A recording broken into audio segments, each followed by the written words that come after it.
да ги убедиш. Значи китайците са изключително добре го играят това.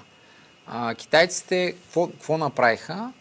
Видяха нали, на къде върви политическия вятър в западния свят и почнаха и с подкрепата на държавата там, цялата тяхна индустрия се пренастрои към това да произвежда това, което на западния свят ще му трябва. Нали, електромобили, батерии, вятърни перки, слънчеви панели. Те са по-конкурентно способни. 90% от всичко, нали, което ние купуваме за да позеленяваме, се произвежда там. Те го направиха изключително умно. На крилете на 4,6 милиарда тона въглища добив всяка година, който осигурява енергията за това. Смисъл, разбираш какъв е абсурд? Смисъл, плащат говорим глобално, защото атмосферата на планетата е една. Тя не е атмосфера на Германия, атмосфера на Европейския съюз, атмосфера на Китай. От замърсяване на въздуха, атмосферите са си на всяко село и на всеки град. Да. От към въглеродни емисии, света е едно. Да. Именно не, защото се говори за въглеродни емисии, как това, което Урсула и другите говорители внушават или по-скоро предпоставят, че може да бъде постигнато, това е намаляване на емисиите, на въглеродните емисии глобално. От друга страна, това, което Европа иска да представи като свой успех, се осигурява с технологии от Китай, които замърсяват чудовищно атмосферата на Земята. Точно така. Значи Европа, аз съм вадил числата. Защото той ми е работа. Моята фирма прави националната инвентаризация на националните сметки за въглеродните емисии на България. Вече 10 години. Повече, 12 години. Смисъл. И аз събирам данни, гледам какво става.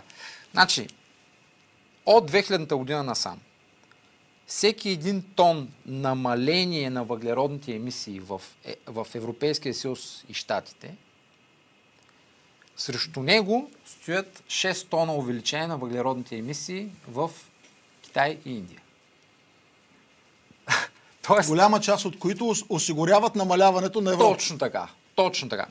Значи ние правим всичко възможно да сме много зелени. Как го правим? Де-факто изнасяме тежката индустрия някъде другаде. Нали? Защото всички неща, които ги потребяваме, за да станем зелени, някой трябва да ги произведе, някой трябва да го добие материала, да го преработи и така. И за лития може да си говорим, ако искаш. Да, за всичко може да си говорим. Значи, и какво се случва на глобално ниво? На глобално ниво, ето и което се вижда е, че въглеродните емисии продължават да се растат. Защото на глобално ниво нямаш ли икономически растеж, който е вързан с въглеродните емисии все още и още дълго време ще бъде вързан, ти имаш голям проблем.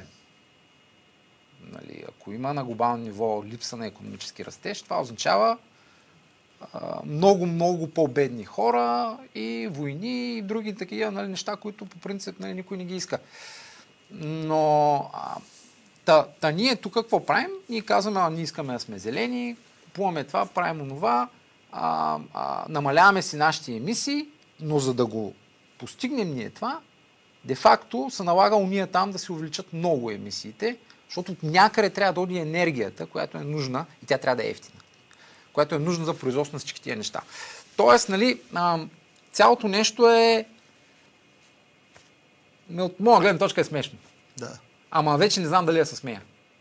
Защото не е смешно. Крайният резултат е, че ние губим конкурентоспособност. То е нелепо като замисъл и като резултати, но в измеренията на света на обикновените хора, какво значи обикновените хора? Те са хората, които дават власт, те са хората, които в света на работещите, на хората, които реално очакват да имат някаква полза от тази сделка. Всъщност нещата се получават точно обратното. И не само какво значи в света на обикновените хора. Индустриалците